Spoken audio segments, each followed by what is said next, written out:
ಅರೆ ಕಡಿಮೆ ಹಾಕು ಆದ್ರೆ ಅಸಲಿ ಹಾಕು. MDH ಕಾಶ್ಮೀರಿ ಕೆಂಪು ಮೆಣಸಿನ ಪೌಡರ್.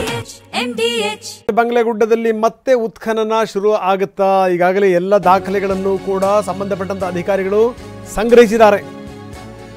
ಬಂಗ್ಲೆಗುಡ್ಡದ ಎಲ್ಲ ದಾಖಲೆಗಳು, ಅರಣ್ಯ ಇಲಾಖೆ ಇದಕ್ಕೆ ಸಂಬಂಧಪಟ್ಟಂತ ಎಲ್ಲ ವಿವರಗಳನ್ನು ಕಲೆ ಹಾಕಿದೆ. ನಿನ್ನೆ ಬಂಗ್ಲೆಗುಡ್ಡದ ಮೂಲೆಯನ್ನು ತಡಕಾಡಿತ್ತು ಟೀಮ್. ಇವತ್ತು SITಗೆ ದಾಖಲೆಗಳ ಪ್ರತಿಯನ್ನ ಕೊಡಲಾಗುತ್ತೆ. ಇದೆಲ್ಲ ಆದ ಮೇಲೆ ನಿರ್ಧಾರಕ್ಕೆ ಬರಲಾಗುತ್ತೆ. ಯಾಕಂದರೆ ಸಾಮಾನ್ಯ ಅಲ್ಲ, ಇದೊಂದು ಮೀಸಲು ಅರಣ್ಯ. ಇಲ್ಲಿ ಅಷ್ಟು ಸುಲಭ ಇಲ್ಲ. ಇಲ್ಲಿ ಮೀಸಲು ಅರಣ್ಯದ ಹಿನ್ನೆಲೆಯಲ್ಲಿ ಎಲ್ಲೆಲ್ಲಿ ಬೇಕಾದಲ್ಲಿ ಅಗಿಯಂಗಿಲ್ಲ. ಜೀವಿಗಳಿಗೆ ತೊಂದರೆ ಆಗ್ಬೋದು, ಹಸಿರಿಗೆ ತೊಂದರೆ ಆಗ್ಬೋದು. ಹೀಗಾಗಿ ಅದಕ್ಕೆ ಪರ್ಮಿಷನ್ ಸಿಗುತ್ತೋ ಇಲ್ವೋ ಗೊತ್ತಿಲ್ಲ.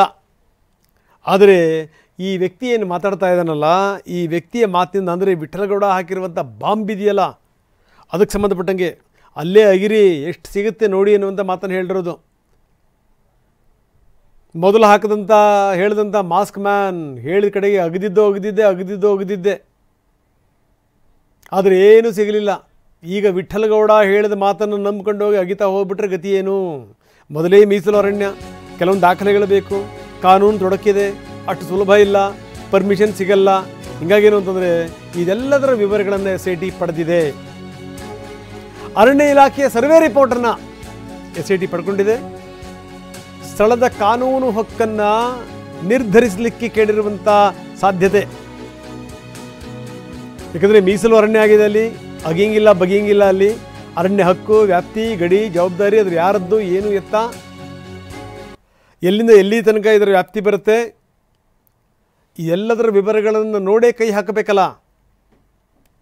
ಅಂತೂ ಇಂತೂ ಇಷ್ಟೊಂದು ಸೀರಿಯಸ್ ಆಗಿ ಯೋಚನೆ ಮಾಡ್ತಾ ಇದ್ದಾರೆ ಅಂತಂದರೆ ಬಂಗ್ಲೆಗುಡ್ಡದಲ್ಲಿ ಅಲ್ಲಿ ಅಗಿಯುವಂಥದ್ದು ನಿಶ್ಚಿತ ಅಂತ. ಹಾಗಾಗಿ ಈ ಬೇಕಾದಂಥ ದಾಖಲೆಗಳನ್ನು ಪಡೆಯುವಂಥ ಪ್ರಯತ್ನವನ್ನು ಮಾಡಲಾಗ್ತಾ ಇದೆ. ಕಾನೂನು ಹಕ್ಕು ನಿರ್ಧರಿಸಲಿಕ್ಕೆ ಈಗಾಗಲೇ ಕೇಳಲಾಗಿದೆ. ಎಲ್ಲಿಂದ ಎಲ್ಲಿ ತನಕ ಇದರ ವ್ಯಾಪ್ತಿಗೆ ಬರುತ್ತೆ, ಏನು ಎತ್ತ, ಇದಕ್ಕೆ ಸಂಬಂಧಪಟ್ಟಂಥ ಎಲ್ಲ ದಾಖಲೆಗಳನ್ನು ಕೂಡ ಪರಿಶೀಲನೆ ಮಾಡಲಾಗ್ತಾ ಇದೆ. ವರದಿ, ನಕ್ಷೆ, ಅದರ ವಿವರಗಳು, ವರದಿ ಪಡೆದು ಸ್ಥಳದ ಸ್ವಭಾವ, ಅಂದರೆ ಸ್ಥಿತಿಗತಿಗಳು, ಎಲ್ಲಿ ಏನು ಕಾಡಿನ ನಡುವೆ ಹೋಗಿ ಮಾಡಿರ್ತಾರ, ಇಲ್ಲ ಅಂಚಿನಲ್ಲೇ ಮಾಡಿರ್ತಾರೆ. ಕಾಡಿನ ಒಳಗಡೆಗೆ ಬಗಿಲಿಕ್ಕೆ ನಿಮಗೆ ರಿಸ್ಟ್ರಿಕ್ಷನ್ಸ್ಗಳಿರ್ಬೋದು, ಅಂಚಿನಲ್ಲ. ಅಲ್ಲಿ ತೆಗಿಬೇಕು ಅಂತಂದ್ರೆ ನೀವು ಪರ್ಮಿಷನ್ ತಗೋಬೇಕು. ಹಂಗಂತ ಯಾರ್ಯಾರೋ ಹೋಗಿ ಬಗೆಯಂಗಿಲ್ವಲ್ಲ.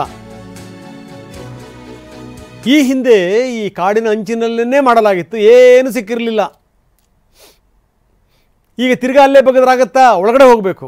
ಒಳಗಡೆ ಹೋಗಿ ಪರ್ಮಿಷನ್ ಬೇಕು. ನೋಡಿ, ತೋರಿಸ್ತಾ ಇದ್ದೀವಿ ನಾವು ಸ್ಕ್ರೀನ್ನ ಎಡ ಮತ್ತು ಬಲಭಾಗದಲ್ಲಿ ನೀವು ನೋಡ್ತಾ ಇದ್ದೀರಿ. ಎಲ್ಲಿ ನೋಡಿದ್ರೆ ಹಸಿರು, ಅಲ್ಲಿ ಹೋಗಿ ಇಲ್ಲಿ ಯಾರೋ ತೋರಿಸಿದ್ರು ಅಂತ ಗುಂಡಿ ತೆಗಿತಾ ನಿಂತ್ಕೊಂಡ್ಬಿಟ್ರೆ ಗತಿ ಏನಾಗಬೇಕು? ಜೀವ ಸಂಕುಲಕ್ಕೂ ನಷ್ಟ ಆಗುತ್ತೆ, ಹಸಿರಿಗೂ ತೊಂದರೆ ಆಗುತ್ತೆ.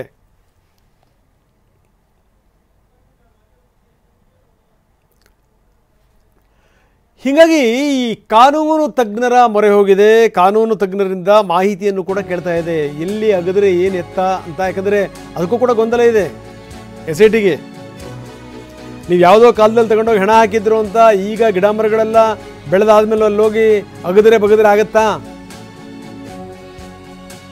ತಜ್ಞರ ಒಪಿನಿಯನ್ ಅನ್ನು ಕೇಳಿದೆ.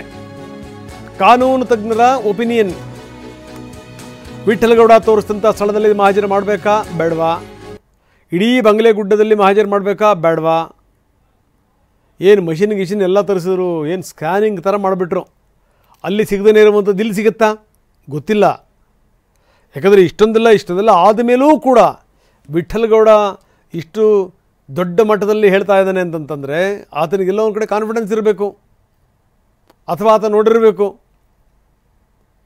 ಅದೇನೋ ಸಣ್ಣ ಕಳಶ ಬರುತ್ತೆ, 5-6 ಕಳಶ ಬರುತ್ತೆ, ಮಗುವಿನ ಶವ ಸಿಕ್ತು, ಮಗುವಿನ ಶವನೂ ಕೂಡ ನಾನು ನೋಡಿದ್ದೀನಿ. 1-2 ಈತ ನೋಡಿದಂಥ ಶವಗಳ ರಾಶಿಯನ್ನು ಹಾಗಾದರೆ SIT ಅಧಿಕಾರಿಗಳು ನೋಡಲಿಲ್ವಾ? ಇಲ್ಲಿ ತನಕ SIT ಅಧಿಕಾರಿಗಳು ಮಾಡಿರೋದೊಂದು. ಈಗ ಮಾಡ್ತಿರುವಂಥದ್ದು ಇದೆಯಲ್ಲ, ಇದೇನೋ ಬೇರೆ ದಿಕ್ಕಿನ ಕಡೆ ಕರ್ಕೊಂಡು ಹೋಗಿ ಕಾಣ್ತಾ ಇದೆ. ಬನ್ನಿ, ನಮ್ಮ ಪ್ರತಿನಿಧಿ ಪೃಥ್ವಿರಾಜ್ ಈಗ ನಮ್ಮೊಂದಿಗೆ ನೇರ ಸಂಪರ್ಕದಲ್ಲಿದ್ದಾರೆ. ಪೃಥ್ವಿರಾಜ್, ನಾವು ನೋಡ್ತಾ ಇದ್ದೀವಿ. ಯಾಕಂದರೆ ಈ ವಿಠ್ಠಲಗೌಡ ಹೇಳಾದ ಮೇಲೆ ಮತ್ತೆ ಇದಕ್ಕೆ ಚುರುಕು ನೀಡುವಂಥ ಎಲ್ಲ ಸಾಧ್ಯತೆಗಳು ಕೂಡ ಇದೆ. ಯಾಕಂದರೆ ಈಗಾಗಲೇ ಈ ಅಂಚಿನಲ್ಲಿ ಬಗದಾಯಿತು, ಈಗ ಕಾಡಿನ ನಡುವೆ ಹೋಗಿ ತೆಗಿಬೇಕು. ಇಲ್ಲಿ ಹಲವಾರು ಪ್ರಶ್ನೆಗಳಿವೆ. ಯಾಕಂದರೆ ಅದು ಮೀಸಲು ಅರಣ್ಯ ಪ್ರದೇಶ, ಎಲ್ಲಿ ಆಯಿತೋ ಅಲ್ಲಿ ಹೋಗಂಗಿಲ್ಲ, ಅಗಿಯಂಗಿಲ್ಲ, ಬಗೆಯಂಗಿಲ್ಲ ಅಂತ ಸ್ಥಿತಿ. ಹೀಗಾಗಿ ಏನು ಅಂತಂದರೆ ಅದರ ಎಲ್ಲ ವಿವರಗಳನ್ನು ಪಡೆಯಲಾಗಿದೆ. ನಂಬರ್ 1 ಪಡೆದಾದ ಮೇಲೂ ಕೂಡ ಇವರೆಲ್ಲೋ ಕಡೆ ತೋರಿಸ್ತಾರೆ ಅಂತಂತಂದರೆ ಯಾವುದೋ ಕಾಲದಲ್ಲಿ ಹೆಣ ಹಾಕಿದ್ರು ಅನ್ನೋದಾಯಿತು ಅಂತಂದರೆ ಅಲ್ಲೆಲ್ಲ ಹೋಗಿ ಅಗಿಯೋಕ್ಕೆ ಬಗೆಯೋಕ್ಕೆ ಸಾಧ್ಯನಾ? ಏನು ನಡೀತಾ ಇದೆ ಪೃಥ್ವಿ? ರಂಗನಾಥ್, ಇಲ್ಲಿ ಒಂದು ಅಂಶ ಗಮನಿಸಬೇಕು ಅಂತ ಹೇಳಿದರೆ, ಆರಂಭಿಕ ಅಂತಂದರೆ 1 ರಿಂದ 13 ಪಾಯಿಂಟ್ ಮಾಡಿದ್ರು. ಅಲ್ಲಿ ಬಂಗ್ಲಗುಡ್ಡ ಸುತ್ತಮುತ್ತ ಇದ್ದಿದ್ದಂಥ ಪಾಯಿಂಟ್ ಆತ ಚಿನ್ನಯ್ಯ ತೋರಿಸಿದ್ದ. ಸೊ ಅಲ್ಲೆಲ್ಲವೂ ಕೂಡ ಅದು ಏನು ಅರಣ್ಯದ ಅಂಚಿನಲ್ಲಿತ್ತು, ಅಂದರೆ ರೋಡಿಗೂ ಮತ್ತು ಅರಣ್ಯದ ಮಧ್ಯದಲ್ಲಿ ಇದ್ದಿದ್ದಂಥದ್ದು, ಕೆಲವು ನದಿ ಪಾತ್ರದಲ್ಲಿ ಇದ್ದಿದ್ದಂಥದ್ದು. ಆದರೆ ಈಗ ಈ ವಿಠ್ಠಲಗೌಡ ಹೇಳಿರುವಂಥದ್ದು ಕಂಪ್ಲೀಟ್ ಕಾಡು, ಅಂದರೆ ಆ ಬಂಗ್ಲಗುಡ್ಡದ ಇಡೀ ಬಂಗ್ಲಗುಡ್ಡನೇ ಆತ ಕೈ ಆ ಕಡೆ ಮಾಡಿ ತೋರಿಸಿರುವಂಥದ್ದು. ಅಲ್ಲಿ ರಾಶಿ ರಾಶಿ ಮೂಳೆಗಳಿದೆ, ತಲೆಬುರುಡೆಗಳಿದೆ ಅಂತ ಹೇಳಿ ವಿಠ್ಠಲಗೌಡ ಹೇಳಿರುವಂಥದ್ದು. ಸೊ ಅದನ್ನು ಪಾಯಿಂಟ್ ಮಾಡಲಿಕ್ಕೆ SIT ಕೂಡ ಮುಂದಾಗಿತ್ತು. ಅಂದರೆ ಈಗಾಗಲೇ ಏನು ಚಿನ್ನಯ್ಯನ ವಿಚಾರದಲ್ಲಿ ಈ ರೀತಿ ಎಲ್ಲ ಸಿಕ್ಕಿದ ಕಡೆ ಎಲ್ಲ ಆಗಿದ್ರು. ಅದಾದ ಮೇಲೆ ಪ್ರತಿಪಕ್ಷಗಳ ವಿರೋಧ ವ್ಯಕ್ತ ಆಯಿತು, ರಾಜ್ಯದ ಜನತೆ ವಿರೋಧ ವ್ಯಕ್ತಪಡಿಸಿದ್ರು, ಸೆಷನ್ನಲ್ಲಿ ದೊಡ್ಡ ಗದ್ದಲ ಆಯಿತು. ಅದಾದ ಮೇಲೆ ಎಚ್ಚೆತ್ತುಕೊಂಡು ಸರ್ಕಾರ ಈ ಒಂದು ಉತ್ಖನನಕ್ಕೆ ಬ್ರೇಕನ್ನು ಹಾಕಿತ್ತು. ಆದರೆ ಇವಾಗ ಮತ್ತೆ ಈಗ ವಿಠ್ಠಲಗೌಡ ವಿಚಾರದಲ್ಲಿ ಪಾಯಿಂಟನ್ನು ಮಾಡಲಿಕ್ಕೆ ಮುಂದಾಗ್ತಾ ಇದ್ದಿದ್ದಂಥದ್ದು. ಆದರೆ ಈಗ ಸದ್ಯಕ್ಕೆ ವಿಚಾರ ತಿಳಿದು ಬಂದಿರೋದೇನಂತ ಹೇಳಿದರೆ, ಆ ಒಂದು ಬಂಗ್ಲಗುಡ್ಡ ಅರಣ್ಯ ಪ್ರದೇಶ ಆಗಿರೋದ್ರಿಂದ ಅಲ್ಲಿ ಇನ್ನೂ ಕೂಡ ಯಾವುದೇ ರೀತಿ ಪರ್ಮಿಷನ್ ಸಿಕ್ಕಿಲ್ಲ ಅಂತೇಳಿ, ಅರಣ್ಯ ಇಲಾಖೆಯಿಂದ ಪರ್ಮಿಷನ್ ಸಿಕ್ಕಿಲ್ಲ. ಸಚಿವ ಈಶ್ವರ್ ಖಂಡ್ರೆ ಅವರು ಹತ್ರಕ್ಕೂ ಕೂಡ ಈ ವಿಚಾರ ಹೋಗಿದೆ ಅನ್ನೋ ವಿಚಾರ ಈಗ ತಿಳಿದು ಬಂದಿರುವಂಥದ್ದು. ಅದರಿಂದಾಗಿ SIT ಈಗ ಸದ್ಯಕ್ಕೆ ನಿನ್ನೆ ಏನು ಪಾಯಿಂಟನ್ನು ಮಾಡಬೇಕಾಯಿತು ಅದನ್ನು ಈಗ ನಿಲ್ಲಿಸಿರುವಂಥದ್ದು. ನಿನ್ನೆ ಇವತ್ತು ಯಾವುದೇ ರೀತಿ ಬಂಗ್ಲಗುಡ್ಡಕ್ಕೆ ಹೋಗುವಂಥದ್ದು, ಅಲ್ಲಿ ಪಾಯಿಂಟ್ ಮಾಡುವಂಥದ್ದು ಯಾವುದೂ ಮಾಡಿಲ್ಲ. ಆದರೆ ಅರಣ್ಯ ಇಲಾಖೆಗೆ ಒಂದು ವರದಿಯನ್ನು ಕೇಳಿತ್ತು. ಅಲ್ಲಿ ಬಂಗ್ಲಗುಡ್ಡದಲ್ಲಿ ಆ ಪ್ರದೇಶ ಎಷ್ಟು ಎಕರೆ ಇದೆ ಮತ್ತು ಎಷ್ಟು ಹಳೆಯದಾದ ಮರಗಳಿದೆ ಅನ್ನೋದೊಂದು ವರದಿಯನ್ನು ಕೇಳಿತ್ತು. ಅದನ್ನು ಇವತ್ತು ಅರಣ್ಯ ಇಲಾಖೆಯವರು SITಗೆ ನೀಡಿದ್ದಾರೆ. ಸೊ ಅದರಿಂದ ಈಗ ಸದ್ಯಕ್ಕೆ ಅಲ್ಲಿಗೆ ಹೋಗಿ ವಿಠ್ಠಲಗೌಡನನ್ನು ಕರೆದುಕೊಂಡು ಹೋಗಿ ಸ್ಪಾಟ್ ಮಾಜರನ್ನು ಮಾಡುವಂಥದ್ದು ಮತ್ತು ಪಾಯಿಂಟ್ ಮಾಡುವಂಥದ್ದನ್ನು ಎಲ್ಲವನ್ನೂ ಕೂಡ ಈಗ ಸದ್ಯಕ್ಕೆ ಕೈ ಬಿಡಲಾಗಿದೆ, ಅಂದರೆ ತಾತ್ಕಾಲಿಕವಾಗಿ ಕೈ ಬಿಡಲಾಗಿದೆ. ಸೊ ಅಲ್ಲಿ ಅರಣ್ಯ ಇಲಾಖೆಯ ಪರ್ಮಿಷನ್ನ ಕೇಳ್ತಾ ಇರುವಂಥದ್ದು ಮತ್ತು ಬೇರೆ ಯಾವುದೇ ರೀತಿ ಕಾನೂನು ತೊಡಕಾಗಬಾರ್ದು ಅಂತ ಹೇಳಿ ಕಾನೂನು ತಜ್ಞರ ಸಲಹೆ. ಹಾಗೆ ನೀವು ಸಂಪರ್ಕದಲ್ಲಿರಿ. ಇದೆಲ್ಲದರ ನಡುವೆ ಮೊಹಂತಿಯವರು ಮುಖ್ಯಮಂತ್ರಿಗಳನ್ನು ಭೇಟಿ ಮಾಡಿದ್ದಾರೆ. ಇದೀಗ ಬಂದ ಸುದ್ದಿ, ನಾವು ಬ್ರೇಕಿಂಗ್ ಅನ್ನು ನೋಡ್ತಾ ಇದ್ದೀವಿ. CM ಸಿದ್ದರಾಮಯ್ಯ ಅವರನ್ನ ಭೇಟಿ ಮಾಡಿದ್ದಾರೆ ಪ್ರಣಬ್ ಮೊಹಂತಿ. ಈ ಸಂದರ್ಭದಲ್ಲಿ ಇಷ್ಟೊಂದೆಲ್ಲ ಆಗ್ತಿರುವಂಥ ಸಂದರ್ಭದಲ್ಲಿ ಈಗ ಏನಾದರೂ ಬಂಗ್ಲೆಗುಡ್ಡದ ಹತ್ರನೂ ಕೂಡ ಅಗಿತಾರೆ ಎನ್ನುವಂಥ ಸಂದರ್ಭದಲ್ಲಿ CM ಅವ್ರನ್ನ ಭೇಟಿ ಮಾಡಿ ಮಾಹಿತಿ ಕೊಟ್ಟಿರೋದು ಯಾಕೋ ಇದು ಸ್ವಲ್ಪ ಕುತೂಹಲ ಕೆರಳಿಸ್ತಾ ಇದೆ. ನಿನ್ನೆನೇ ಭೇಟಿ ಮಾಡಬೇಕಾಗಿತ್ತು, ಅದು ಇವತ್ತಾಗಿದೆ. ಅಂದರೆ ಏನು, ಇಲ್ಲಿ ತನಕ SIT ಮಾಡಿದಂಥ ಕೆಲಸ ಕಾರ್ಯಗಳು ಸಾಮಾನ್ಯ ಅಲ್ಲ. ಆದರೆ ಈಗ ಎಲ್ಲವೂ ಕೂಡ ಒಂದು ಲೆವೆಲಿಗೆ ಬಂದಿದೆ, ಒಂದು ಹಂತಕ್ಕೆ ಬಂದಿದೆ ಅನ್ನುವಂಥ ಸಂದರ್ಭದಲ್ಲಿ ಮತ್ತೆ ಈ ಬೇರೆದೇ ರೀತಿಯ ತಿರುವನ್ನು ಪಡೆಯುವಂಥ ಸನ್ನಿವೇಶ ಸೃಷ್ಟಿಯಾಗಿದೆಯಲ್ಲ, ಇದೇ ಸಂದರ್ಭದಲ್ಲಿ ಮೊಹಂತಿ ಬಂದು ಭೇಟಿಯಾಗಿರೋದು ಇದು ಬಹಳ ಮಹತ್ವವನ್ನು ಪಡ್ಕೊಂಡಿದೆ. ಪೃಥ್ವಿರಾಜ್, ತಾವು ಮುಂದುವರಿಸಿ. ಇದೀಗ ತಾನೇ ನಾವು ಹೇಳ್ತಾ ಇದ್ವಿ SIT ಮುಖ್ಯಸ್ಥ ಪ್ರಣಬ್ ಮೊಹಂತಿ ಈಗ ಸಿದ್ದರಾಮಯ್ಯನವ್ರನ್ನು ಕೂಡ ಭೇಟಿ ಮಾಡಿದ್ದಾರೆ. ನಿನ್ನೆ ಆಗಬೇಕಾಗಿತ್ತು, ಅದಾಗಿಲ್ಲ, ಇವತ್ತು ಆಗ್ತಾ ಇದೆ. ಅಂದರೆ ಇಡೀ ಪ್ರಕರಣ ಬೇರೆ ದಿಕ್ಕಿನ ಕಡೆಗೆ ಹೊರಳ್ತಾ ಇರೋದ್ರಿಂದ, ಬೇರೆ ತಿರುವು ಸಿಗ್ತಿರೋದ್ರಿಂದ ಅವರ ಭೇಟಿ ಕೂಡ ಮಹತ್ವ ಪಡೆದಿದೆ. ಪ್ಲೀಸ್ ಕಂಟಿನ್ಯೂ ಪೃಥ್ವಿ.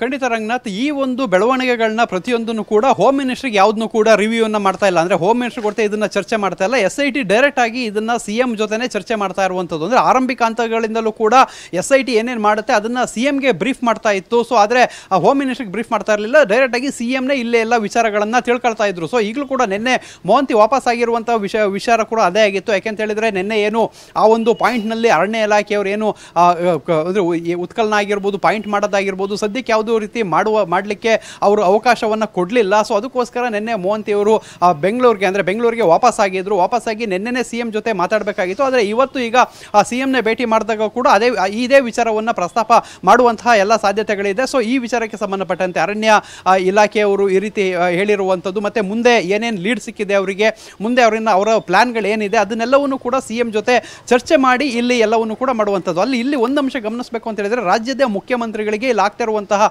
ಪ್ರತಿಯೊಂದು ಅಪ್ಡೇಟ್ ಹೋಗ್ತಾ ಇದೆ, ಮತ್ತೆ ಕೆಲವೊಂದು ಸೂಚನೆಗಳು ಕೂಡ ಇಲ್ಲಿಗೆ ಸಿಗ್ತಾ ಇರುವಂಥದ್ದು. ಸದ್ಯಕ್ಕೆ ಇಲ್ಲಿ ವಿಠಲ್ಗೌಡನ ವಿಚಾರದಲ್ಲಿ ಏನಾಗುತ್ತೆ ಅನ್ನೋದನ್ನು ಕಾದು ನೋಡಬೇಕಾಗಿದೆ. ಈಗಾಗಲೇ ಚಿನ್ನಯ್ಯ ತೋರಿಸಿದಂಥ ಅಂದರೆ ಪಾಯಿಂಟ್ಗಳನ್ನು ಅಗದು ಈಗ SIT ಸರ್ಕಾರ ವಿರೋಧವನ್ನು ಎದುರಿಸಿತ್ತು.